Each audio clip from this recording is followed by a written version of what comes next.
What's going on, everybody? And welcome to Ask a CISSP podcast. My name is Ryan Williams, and I am a CISSP, and I like to answer the questions of those breaking into cybersecurity or switching career fields and things of that nature. This podcast mirrors well with the Other Side of the Firewall podcast, where we highlight those movers and shakers and glass ceiling breakers, those people of color made to the other side of the proverbial firewall. So we're getting both ends of the spectrum. My special co-host for this episode is Alex Worsham. How you doing, sir? I'm pretty good this morning. All right, that's what's up. So you reached out to me on LinkedIn. You agreed to be on the podcast, which I greatly appreciate. You had some really good questions, which I think will help other people. So you can give me a little bit about yourself. So how did you get into IT or cyber, and kind of what are your goals for the future? As far as getting into IT is concerned, both my parents have been really deep in the IT field, so I was kind of, pushed into it. Definitely not forced. I love computers. I've always loved computers. Back in like 2013, I built my first gaming computer, and it just skyrocketed from there. Now, when I got out of high school, I joined the Army as a 25 Bravo informational technology specialist, and I've been in the military for the last 4 years. And ever since then, I've just been trying to learn as much about computers as possible.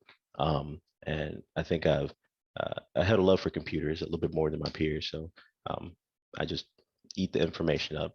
As far as general classes, math, science, reading, I wasn't too strong at, so it did kind of deter me at first into, doing a full dive into computer science and reaching some of the deeper, more conceptual aspects. But once I started rolling with it, I just found I love it, and I keep studying it to this day. Okay, awesome. So yeah, like I said, you gave me a really good list of questions. I definitely want to deep dive into those. So you said 25 Bravo. So I've worked with 25 Bravo, Sierras, Novembers. So I'm kind of familiar with the career field. Signal is awesome in the Army. I spent the last 5 years working for the Joint Communication Support Element when I was back in the States, which is very Army. Like you talk to Army people and they're like, it's very not Army.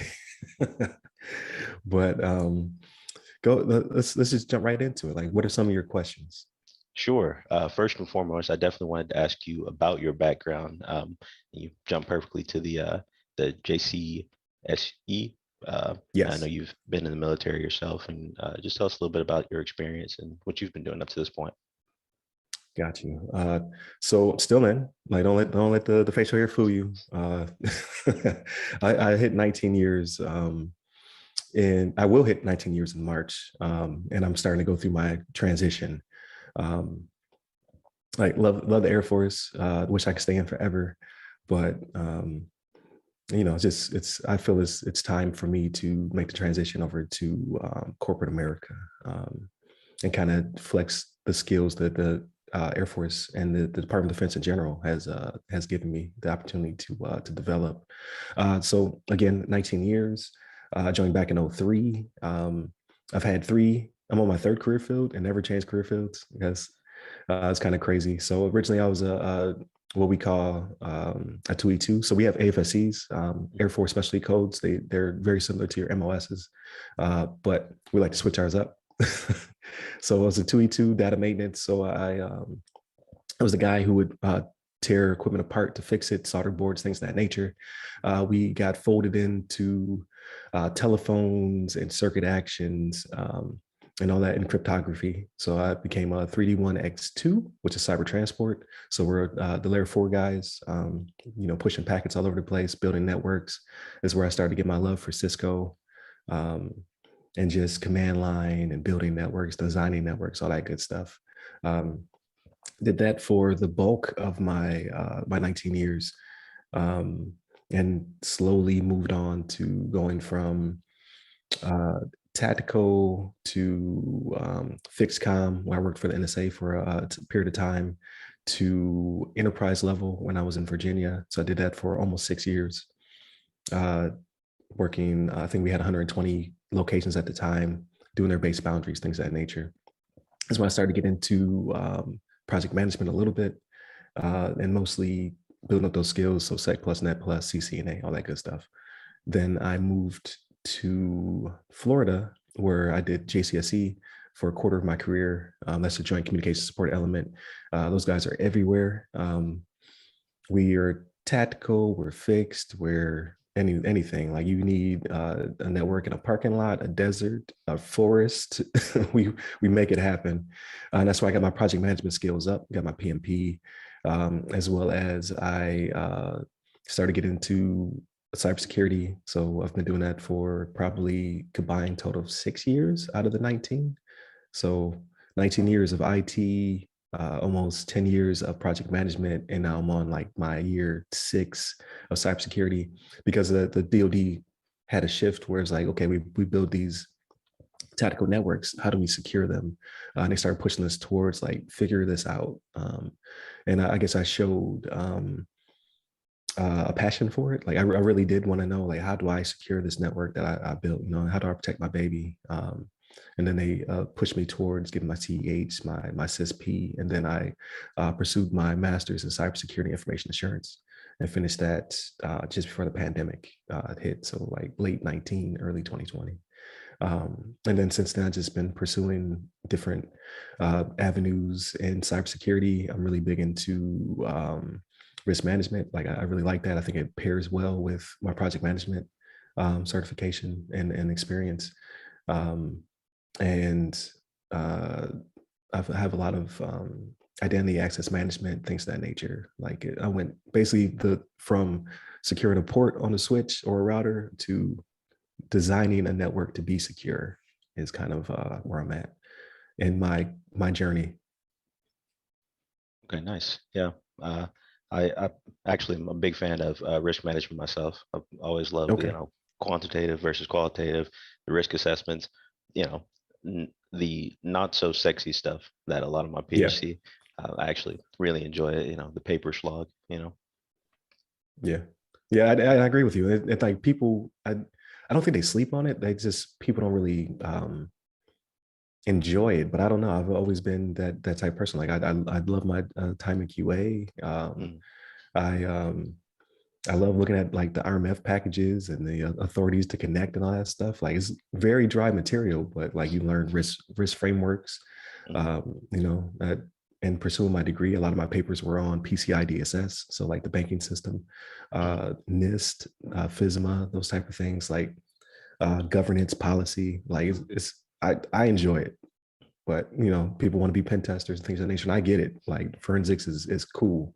Mm. Um, but I like being the person who is not afraid to say no, but I will find a way to yes, right? Mm. Like I will figure out like, this is what you want to do. And it might be unrealistic, but here's the compromise to keep you safe and mitigate those threats and also give you some flexibility.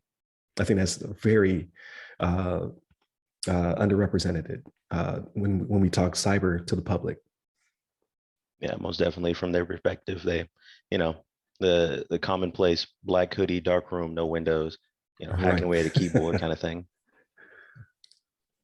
Okay, so can I dive a little bit more into your military experience? So you've been in for 19 years, and of course, thank you for your service. That is a long time to do this type of job, and I know the Appreciate military, it. the op tempo is so high, and the demand is so much for you and your family and stuff like that. Um, how is your home life balance when you consider the military and college and all the things that you've done in your career up to this point? How have you been able to, balance your personal life with your professional development? Got you. So an ever evolving process. So I've always been really big into studying, and I like learning new things. So that's hard to balance. Like now, as I'm getting older, right? So I spent when I finally retire, I will have been spent more time in the military than as a civilian. Like over Mm. half my life will be military, and I'm trying to figure out what that looks like as we speak. So that transition is still a work in progress, and probably will be for years. I would say what I learned was you have to make time for your family.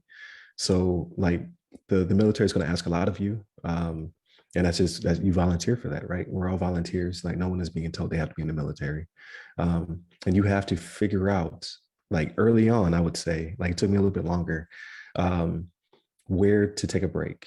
So like when you have your leave, when you have your times when you have a lull, you need to use that time to focus on whether it be your family that you built or your family that you came from or your friends or your pets, or you just have to find some time to be with those people who care about you.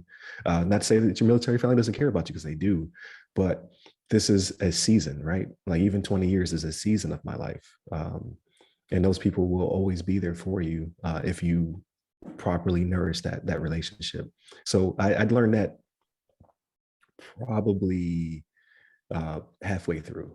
So I was very focused military, like I need to learn as much as I can. I need to get all these certifications. I need to continue to build. I need to craft, get my skill up, and what have you. And I still want to do that. I still do, right? But I find time like for my family. It, it's kind of hard to explain right now because I've been overseas for over a year, so I'm kind of away from them. Mission calls, right? But the focus is like when I have that time, I try to communicate with them as much as possible. And when I get back, the goal is to find a business or corporation that respects my time, and I can spend that time with my family. Okay, yeah, definitely. So getting going back and looking at your pivot into cybersecurity. You started with network administration. You said you worked with a lot of hard devices, routers, switches, Right. firewalls, implementing them, building networks, and securing them. When you started to pivot into the security aspect, and you started to touch on the cybersecurity, what was the most difficult part for you? And did your background prior to going into cybersecurity help at all with that transition? I think it marries well. So I was talking to Aisha Hollins on Tech Connect about it. I think because you can come into cybersecurity without an IT background. Like I'm not gonna like a lot of people are like, no, you need to know, yada yada yada. You can if that's the way you function, the way that your mind works. Mine does not. I'm a very tactile type person. I need to touch it. And if I touch it and then I can break it down, then I can understand it at a higher level. That's just me. That's just the way that my mind works, right? So I think it helped me phenomenally. Like I know what a network is. I know how to build a network. I know how packets move around that network. And then here are the things to protect it, and baked in from the beginning, right? So early on in my career, that was not baked in there. That's not kind of what they taught us originally. Like security was always a thing, right? Like there's always security above, but it was never a thing where it's baked in at the beginning. Like, okay, let's think about how to build this network and how to secure it properly. That kind of evolved over time. So I would say probably 2009 or so. So probably 5 or 6 years into my IT experience, that's when we started talking about 8570 requirements, and to touch the network, you had to have Security Plus, which is I believe is a really good introduction into cybersecurity. Like a lot of people are like, nah, Security Plus, because everybody has to have it, yada yada yada. And I get that if you're just testing the test, but if you're testing the knowledge that you've learned, like you're actually learning the material, it's a boon. And like here's everything that we could possibly throw at you at entry level, and then how do you apply it to your network? And I think that really helped me out a lot. I think my help desk experience helped me. I did a couple years help desk when I was working for NSA. About half my time was circuit actions, so pushing packets around all types of different networks, Cisco, Juniper, Sonnet, all that good stuff. And then taking over the confocal point and actually doing the help desk work, because it teaches you more than just your portion of the network, because we're all segmented, right? Like Bravos do a certain thing, Sierras do a certain thing, Novembers do a certain thing. Same thing for us, right? We have client systems, we have transport, we have radio. Like we're all broken into different components. But when you work help desk, you get to see all of it. So like I'm learning directory services stuff, right? I'm learning exchange things. And then how to tell customers, or how to break down to customers like what you're asking for is not a thing. And this Yeah. is how it works. And this is how we can get you to a better place. And I think that all ties it together. Uh, so I always push, like, if you can work for a company on the help desk as your entry in, I think it gives you a really good point to pivot into cybersecurity. But you don't have to. That's not everybody's journey. But Mm. it definitely, like, the tech helped me get into cyber.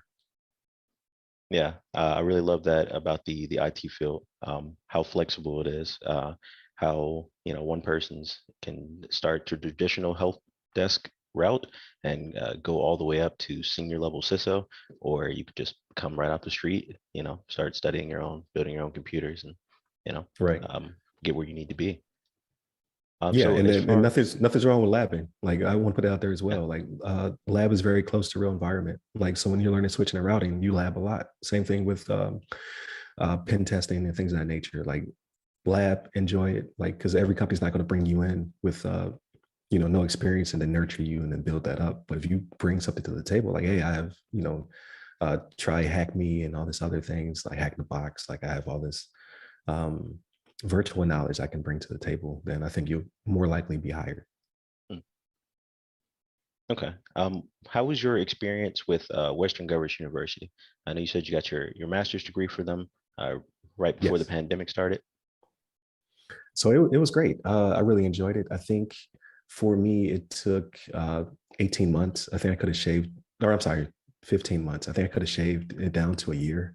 But they allow you to go to school at your own rate. So, like, you'll sign up for like 2 classes, but you can take up to 4 or 5. Um, Pace yourself. So I signed up for 2. I wound up taking 5, and then I had to take 3 months off as I burnt myself out, Yeah. because they'll just allow you to keep going. Like, they'll encourage you. They give you the tools.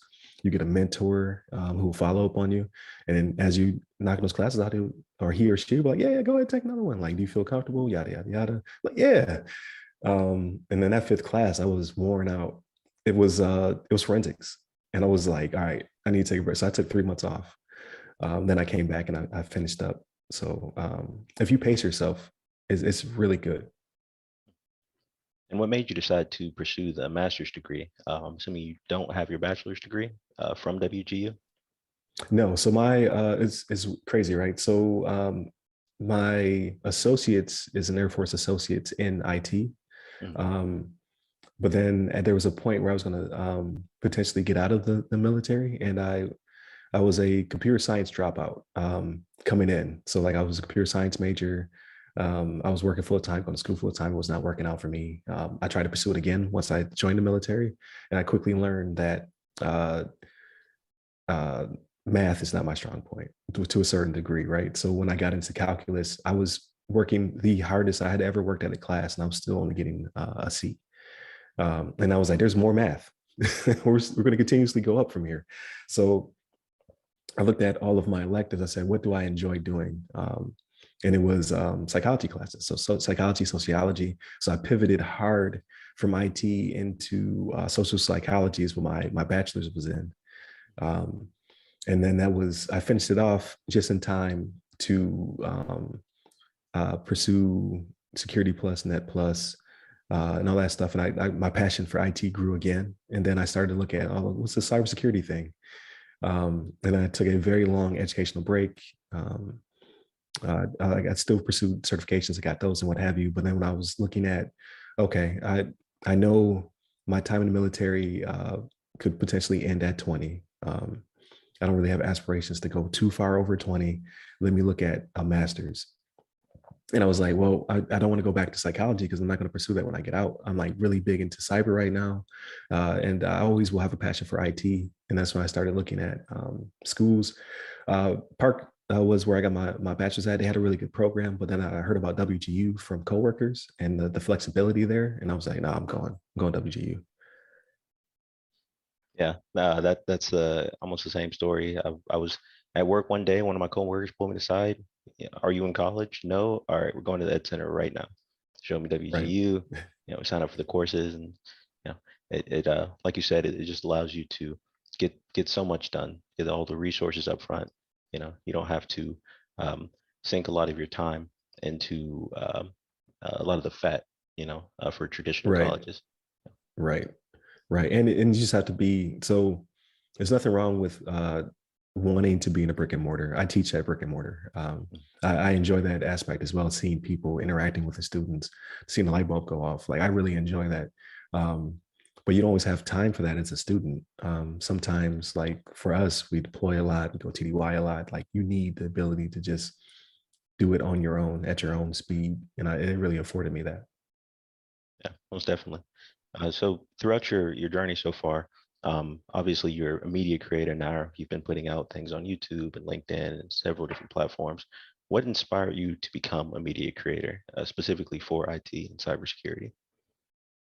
So I kind of always wanted to do something. I wasn't sure what it was, whether it be a YouTube channel or a podcast or something like that.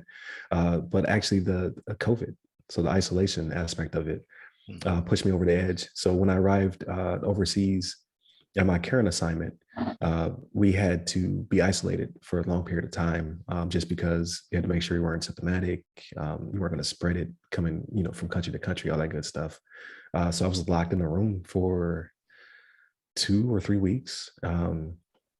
And I have a mentor. So Jeff Lodick, he's a retired Army. He's author, podcaster, public speaker. Like he does all that like during and after his retirement, right?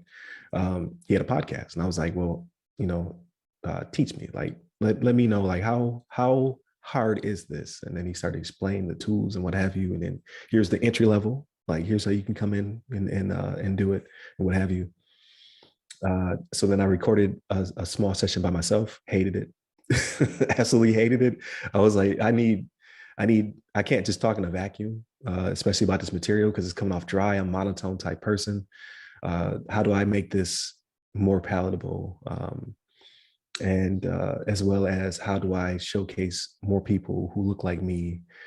Because at the same time, I was learning that we're very diverse in the military, right? When it comes to IT and cyber and all that stuff. I started reading articles because I'm like, oh, this might be my last assignment. Let me see what like on the outside. And I was seeing that like at the time we made up 7% of IT and cyber. Like 7% were people of color, which is a huge difference than what we have in the military. And only 3% of those were in those senior level positions, so C-suite positions. And I was like, how do I find these people? Because it's such a small community. How do I network with these people? And I was like, you know what? I think the podcast might be that connective tissue. So we began to record. Since then, the podcast has evolved, right? It used to be one big podcast, about an hour and a half. We had different topics, what have you. We cut back on that. Not on the content, we cut back on the time. We noticed the trend was people would listen to like the first 15 minutes and then that'd be it. We're like, well, we're producing all this stuff. Let's break it into smaller chunks. I talked to, again, Jeff, my mentor. He was like, yeah, like you got to make it palatable. You got to make it so people can consume it. So we broke it down to now we're Monday and Tuesday are our topics. They last about anywhere between 10, 15 minutes. And then Wednesday we do a discussion because we always liked bouncing ideas off of each other because we all have different viewpoints, right? So I'm by trade a cyber transport guy, and I have some really good knowledge in cyber when it comes to that aspect of cybersecurity and policy governance, that type of stuff. Then we have Shannon. So Shannon is a vulnerability assessment background, retired Air Force. He's a information system security officer, so an ISO. So he brings that to the table. We have Levon. We all met in Virginia, by the way, at the enterprise level. And we're in 3 different time zones now. But Levon brought to the table, when I met him, he was working Active Directory, Exchange, and now he's a cloud architect. So he brings that cybersecurity to the table. He's also a graduate from WGU with his master's in cybersecurity. And we're all 3 people of color, right? So you got 3 Black men discussing cybersecurity, which there's not a lot of that out there. There are some podcasts, but there's not a lot of them. Like we're definitely a minority in the space. And then we have people on the show like your Chelsea Pierres, your Aisha Hollins, your Gabe Davis, Johnny Jones, who come on the show. And these are all also people of color who are doing things in the space, right? We show that, hey, we do this. Like this is not these people are not unicorns. These people exist. They've built upon years of experience and what have you. And there are people like us in the space. And then to kind of land, because it's a long answer to your question, right? Yeah. I started to communicate with people on LinkedIn that had questions, right? Like, how do I get into cyber? Like, how do I pivot? Like, your Tish Harper's and things of that nature. I thought about like, why don't I just make that an episode? Like, why don't I get these people on the show so I can show them, I can show the audience that, hey, you're not the only one pursuing this, A, and then B, there's a huge amount of people of color who are trying to get into the space. So now we have it from both ends of the spectrum, right? We can show you that C-suite level person, and we can also show you the person who's making that change or trying to get into cybersecurity. So I was like, let's do it. So that's when this Thursday episode came out. And then Fridays we talk about everything else. So we just try to unwind. Because again, you gotta make those contacts, right? Like I get to talk to some really good friends who are across the ocean about what they've been watching, what they've been reading, just what they've been doing with their family. And we can show that aspect as well to our listeners. Like, you don't have to be cybersecurity IT 24/7. You can take a break. You can pursue something else. Most definitely, most definitely.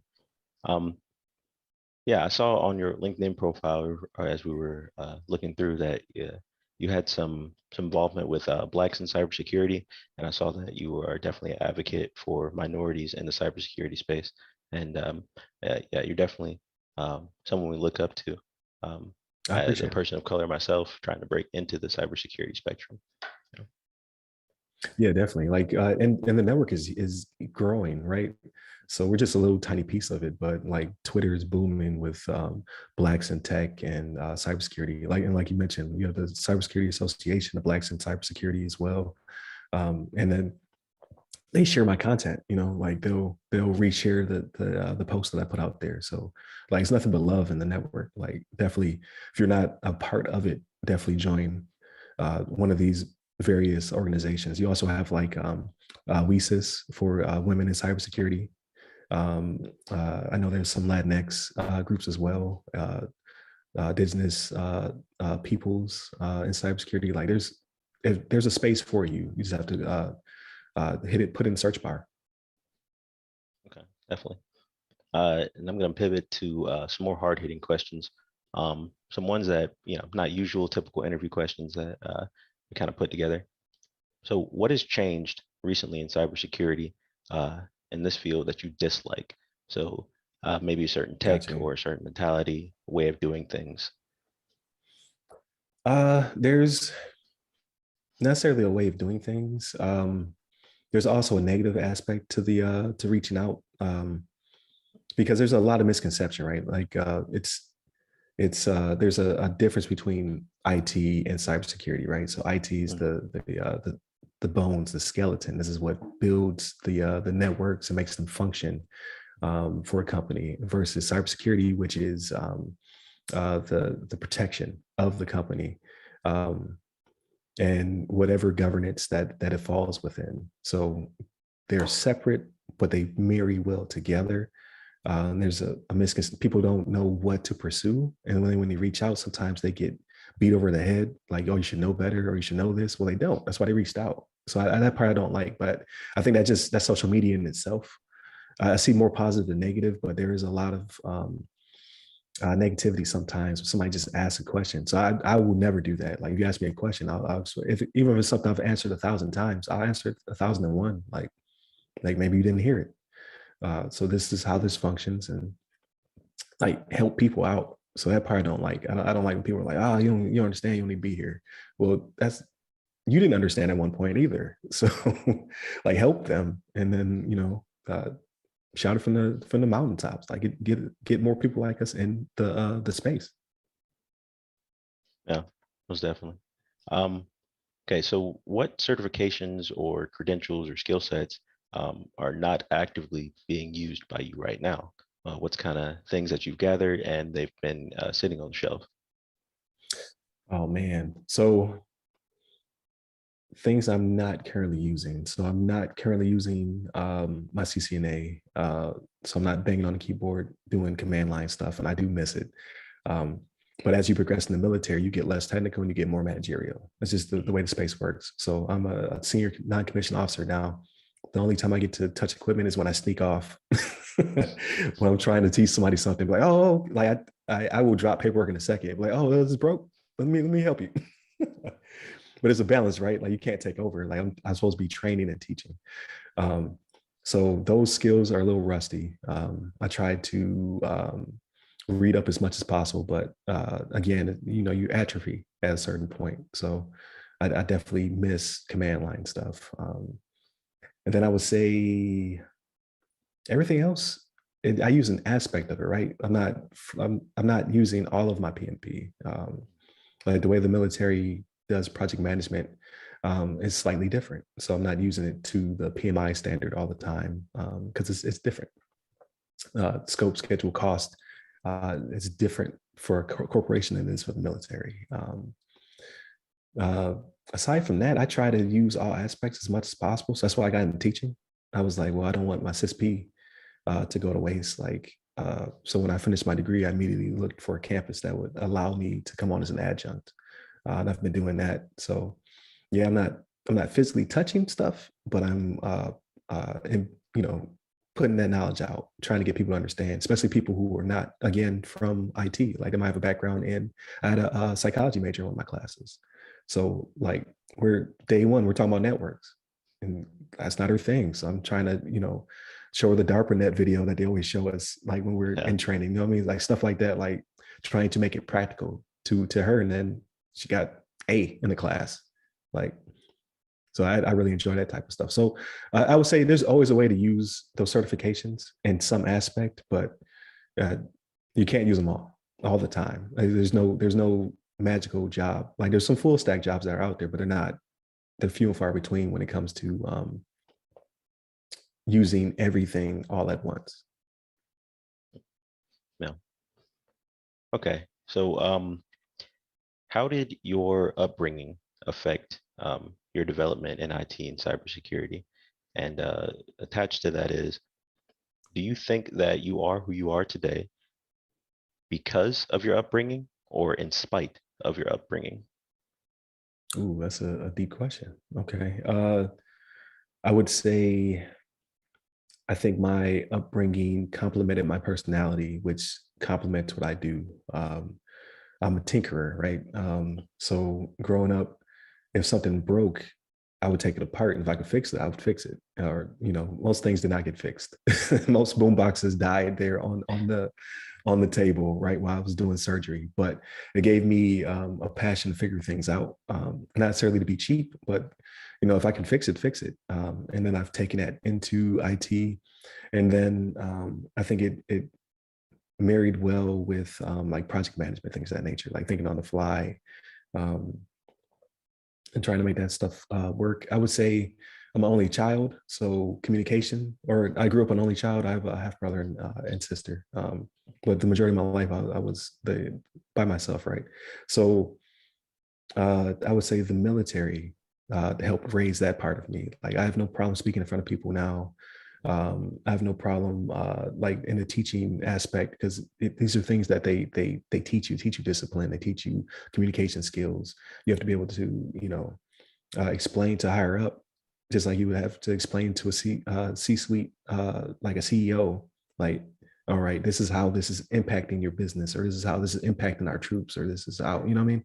So you get a lot of that as well, especially as you move up the ranks, and they nurture that. I would say nothing. There would be no despite. I didn't have anything. Like everybody has their struggles and their challenges growing up and what have you. I don't think any of those have hurt me. If anything, they've made me work harder. And again, that goes down to personality, right? Like some Mhm. people are born a certain way. Like some people are hard headed. I would put myself in that category, like in a positive way. If I want to do something, I'm going to try to figure out a way to do it, and just press forward as much as possible. Like that's not the way everybody is wired, but that is just I didn't make that. You know what I mean? I was just born with it, and I think it's helped me a lot in the military, and I think it's helped me to make better um, decisions and choices. Mitigate risks and things of that nature. Like I don't ever want to not be a part of the communities I'm part of because of uh, bad choices or mistakes. I can see something and learn vicariously through that. Like, okay, he touched fire and it burnt him. I'm not going to touch that fire. But let's figure out a way to put the fire out to make it safer. So, Okay. Next question.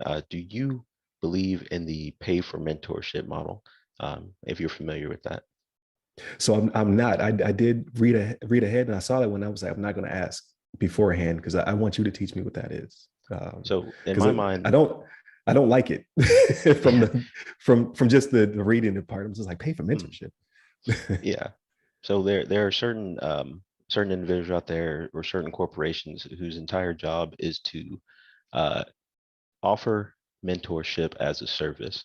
So me being a student or someone new to cybersecurity, and instead of reaching out to you, for example, I would look at someone prominent in the cybersecurity space, and they would charge a certain rate or maybe a subscription-based service or one-time payment in Okay. order to receive that mentorship.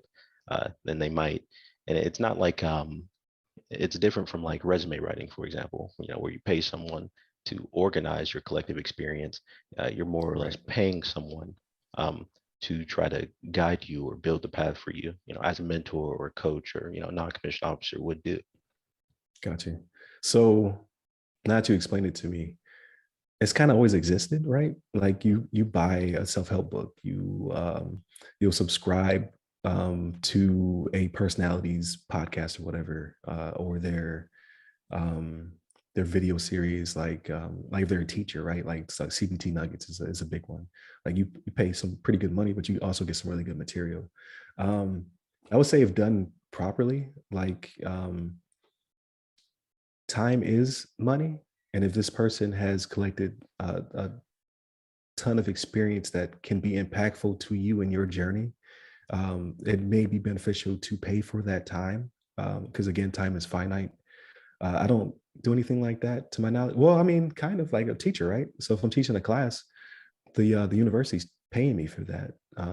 It's not free, but I also give out free as well. You know what I mean? Uh, so like on my podcast or on my page, or when people reach out, a ton more people reach out to me, and I answer them through email than show up on the show. A lot of people just don't, you know what I mean? That's not their thing. Like they don't feel comfortable being on the show, but I don't want to not answer a question. You know what I mean? Like, because I would feel as though that was kind of like not spiteful, but if I can make the time, I'll make the time. And I have a lot of time away from my family. So in a roundabout way of answering your question, I think that could be beneficial. Like if that person is like a guru in what they do, perhaps you need to pay for their time, go to their seminar. You know what I mean? Like people do that, right? Public speaking is humongous. I'm not in that sphere per se, but it may be something I pursue in the future. And then public speakers get paid for that time by that company or that business. Like they're not necessarily being paid by the people, but they're providing a service to the people who have paid ahead of time. So Yeah. um, I can't knock that I can't even uh, knock that hustle. Like your time is worth money. Um, but if you're not providing quality with that whatever you're selling, then that is a problem. But it's always been like that. People have always been selling snake oil, so that's a thing as well, right? Yeah. Um, so upon so you've educated me. So upon reading it, I was like, pay for mentorship. Mentorship is a service, but yeah, I mean that's kind of what it is, right? Like you're paying for these Mhm. seminars, you're paying for these videos or these subscriptions to whomever. Like you know how many books I've read Yeah. to get to certifications and whatnot. And I paid for that book. or that subscription or what have you to get to it. So um, I think it has value. Okay, so now I have kind of a long question. Trying to funnel it down, make it a little bit more concise. Um, the question is, does the different types of mediums, right, in which we use to communicate now Mhm. today, like texting, video conferences, Discord groups, and things like that, have a profound impact on developing the relationships in cybersecurity? Does it hurt them relationships in your experience or your opinion, or does it help build them to be even stronger relationships? How the comparison between face-to-face and electronic communication, that kind of thing. So I think more avenues to learn and to connect to people is always positive. You're always going to have disinformation. We try to our best to weed that out, right? In our communities, typically you see people get outed or you get pushed out because of it. I think especially now, it's more than beneficial because we can't always make contact with people due to whatever wave of COVID is out there or whatever uh, meetups and whatnot have to be canceled because of it. So I think it's definitely beneficial. Um, I've always been even before COVID. I've always felt like finding a network was always beneficial to you and a boon to your ability to find that person that may be able to break down or explain something just perfect to you. Um, so I think it's always beneficial. I think people should always be seeking communities, and I think especially now they're worth their weight in gold. Mhm. And again, there's always gonna be disinformation out there. You just have to like trust but verify. That's always the model, right? Mhm. Um, like, okay, I heard it from you. It makes sense. Let me go hear it from two or three other people also to see how it mirrors one another, and then just go from there. Like, never just trust one source. And but now you have a billion of them, right? You have access to almost every human being on the planet. Yeah, I know certain countries, the internet is becoming one of their human rights. They're actually writing in the Right. laws like you should have access to the internet. You know, so it's definitely Right. growing. Right. I mean, at some point, it's going to be just, well, like obviously you need running water or you die. But at some point, just to get information, like just to be fair, like you need multiple viewpoints, um, just to be able to make your own informed decision. And I think that will never go away. Like just as the newspapers, the printing presses of back in the day, the internet is that your Twitters, your Facebooks, and whatever Mhm. network comes up behind them. Yeah. So how do you evaluate yourself? Do you compare yourself to your peers at all? And if you do, what kind of factors do you determine that based off of? Their education path or their age, maybe their years of experience in cybersecurity? So I use it as a measuring rod of where I want to be. So I find people who are already in that space, who are already at that level. And let's just like you're asking me these questions, I ask them that question, like what got you there? What did you do? Everybody's path is different. I believe everything happens for a reason, right? So um, the way I got to where I'm at now is because of a lot of smaller things, a lot of people and influences, mostly good, some bad. You learn from your bad teachers just as much as you learn from your good teachers. Um, so I look to those people and I ask those questions, just like you are. Like, hey, how did you get here? I mean, how many years of experience? Who are your mentors? Like, what did you look at before you got here? It's a big thing when transition, right? Like, I've reached out to Veterati. I got a mentor who's in a space that's in the city I want to retire in. Like, how did you get to where you're at? What resources did you use to get there? Uh, never in a negative way. Like I never see somebody and be like, oh man, I'm not measuring up because they're doing so much better than me. Everybody has their own path. Like some people don't have to work as hard as I did. They just absorb information differently than I do. Um, it just is what it is. We're all built differently. We all take information in differently. You just have to learn and master the way that you absorb information to get to where you want to be at. So I know I'm a tactile learner. So I go touch it and I figure it out. And then I build upon that. Some people, they just It's almost osmosis, right? They take the textbook, put it to their head, and it's just like, oh, I know, I know everything. Yeah. I can't kick myself because I can't do that. It's just not the way I was built. Okay. And kind of the reverse side of the coin for that question, which you kind of alluded to, is have you ever experienced imposter syndrome? And if so, how do you deal with that in your day-to-day life? Oh yeah, it's almost uh, I wouldn't say it's daily. It's not daily, right? My 9 to 5, I feel very confident in what I do. Um, not because I'm cocky about it, but I have years of experience, right? I can think back to over the course of 19 years and kind of figure out what I need to do and where I need to be. But as I branch into the transition, oh yeah, you definitely feel it. It's like, oh man, like they've been doing this on the outside for 19 years. How do I compare to that? What do they do? Um, it's to ask those questions, find those people. I have not had too much negative feedback, right? Like I reach out to somebody and I usually get an answer. It's every now and then you run into somebody and they won't give you an answer. I'd rather get that than get disinformation. Mhm. I'd rather you ignore me than give me bad advice. Um, it's something that everybody's gonna have to deal with, or maybe not. Like it's something I will always have to deal with, I believe. And the way I combat it is through application. So like I know I'm about to have a breakthrough or I'm about to reach a new milestone Mhm. by the level of my discomfort. Like if I don't feel comfortable, it's growth. Mhm. Because I typically don't choose a path that will cause me harm or cause um, like I'm not gonna pick something bad on purpose. You know what I mean? Like if I feel like, okay, I'm about to do like I went live with Aisha the other day. Never went live before. I record everything. It's like I need to see it before everybody else sees it to make sure it makes sense. It's on brand. I'm not talking crazy. So I went live and I felt super uncomfortable going into it, but it was a great experience. Um, Same thing with teaching. My first class that I taught, I felt very uncomfortable. I felt the imposter syndrome kick in. Like, oh man, I'm a whole teacher now. Like, Yeah. like, am I ready for this? Like, are they going to learn something? And then the proof is in the pudding, right? Like, I teach something 5 different ways, and finally figure out a way that clicks with that student. And you're like, okay, I got it. I'm good. I'm good. Um, so again, it's that discomfort. That's growth. That you're feeling. So pursue it and push through it. Like we all got it. It's just a matter of honing our craft and getting better at doing it. Yeah, most definitely.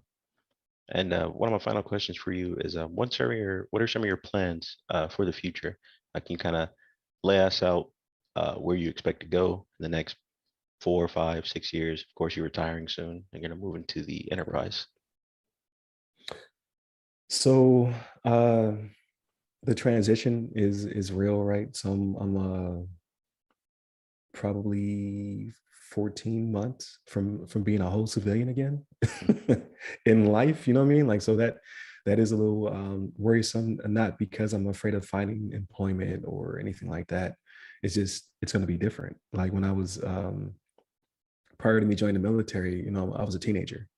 Mm. uh, I only had a handful of jobs. Most of them were fast food. You know what I mean? Yeah. Like none of them were IT related. None of them were cybersecurity related or project management or what have you. And over the course of 19 years, I've learned discipline. I've learned organization, and I've become educated and have practical experience. And I want to apply that in that community as well. It may be difficult. It may be easy. I'm not sure yet. I'm not out there. But again, I'm reaching out to those people who have made the transition and just trying to learn like what were the challenges and the hurdles when they got there so I could try to avoid them again vicariously. Like Mm. what fires did you touch? So I can avoid those.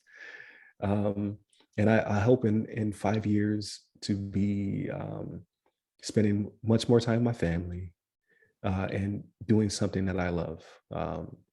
So right now I'm thinking policy and governance might be for me. Might be somebody's ISO. But ultimately, I don't know if I could do it in 5 years. It may take me longer. I want to be my own boss. I want to be in the space, maybe a VCISO, maybe a consultant, maybe something of that nature. But again, I learned through application, so I don't want to jump straight to that and shoot my shot. Maybe I could, maybe I couldn't, but I want to work for someone doing those things, build those building blocks, and then be able to take all that knowledge I learned on the outside world and then do it for myself, ultimately. So 5 years would be great. I don't, Yeah. I don't know if I could do it that fast though, right?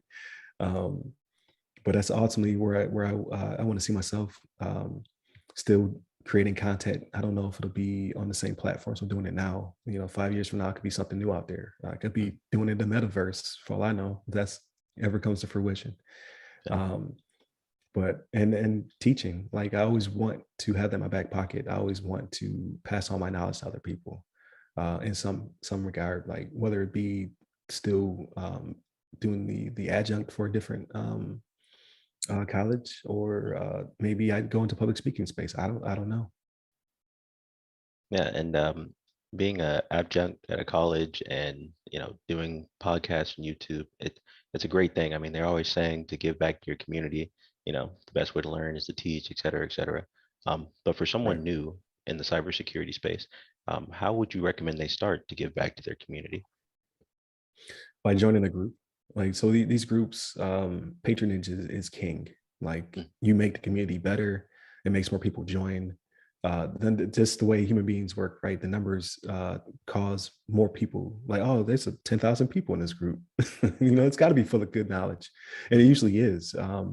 Join those groups, join your Blacks in Cybersecurity, your Black Cyber Associations, your WESIS, like join those organizations and bring your talent to them and ask those questions and build upon each other, right? If you find a resource, bring it with you. I always try to update my here's my top 10 things I did when studying for the CISSP. Here's my, I think I have 9 for PNP. And I bring those into those groups that I join. I just joined, like, I think it's Blacks in, is it Black Geeks in Cloud? I can't remember the exact title because I'm on the spot, but I just joined that organization because I want to learn more about the cloud, right? So, and in it, somebody asked about CISP, like, because that just happens to be something they're interested in. So I brought that with me. But here you go. Here's my top 10 videos I watched, materials I read, things of that nature. Just bring yourself to the group, and any resources you collect along the way, bring those as well. And then you just make that group so much better. Great, fantastic. Well, that's pretty much all the questions I had for you. Thank you so much for giving me this opportunity to ask you these questions and delve a little bit more into your background and what you're all about. And I think we talked about a lot of good stuff here. Hey, I appreciate it. Like, I'm glad you reached out to me. I hope more people do as well. If you have anybody you want to refer, send them my way, and we'll try to make time to get them on the show as well. And if they don't want to be on the show, they just want to ask a question, I'm always here to answer what I can. I'm not going to have all the answers, but that's why I have a network.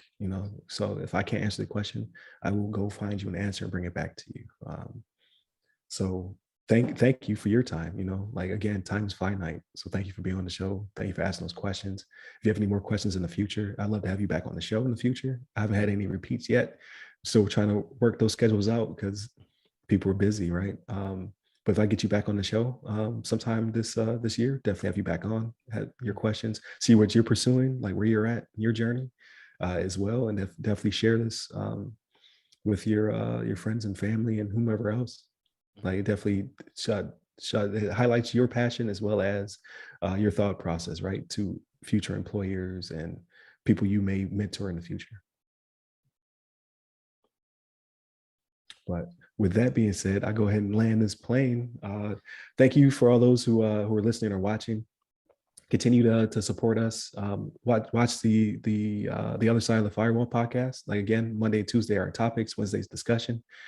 This Thursday episodes are all about talking to people who are trying to get into the space, have those questions, and then Friday, everything else, right? Like, what do we think about the latest Marvel flick? We'll talk about that because you have to unwind, people. Like, you can't always be studying.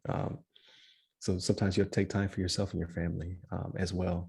Hit up the website, www.theothersideofthefirewall.com, to get to all of our social medias. You can hit me up personally. I'm at RyRy Security Guy. That's RYRY Security Guy on Clubhouse, LinkedIn, Twitter, and TikTok. And you, Alex, where can people find you? Mostly just on LinkedIn or Facebook, just Alex Worsham, type it in, probably the first one there. All right. Spell your last name so everybody's tracking. Worsham, Worsham.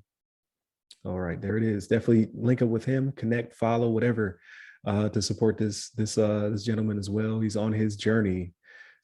So if you're on your journey as well, or you're at the not the end of your journey, but you're further along, then he's looking for mentorship as well. So definitely hit him up. With that being said, stay safe, stay secure.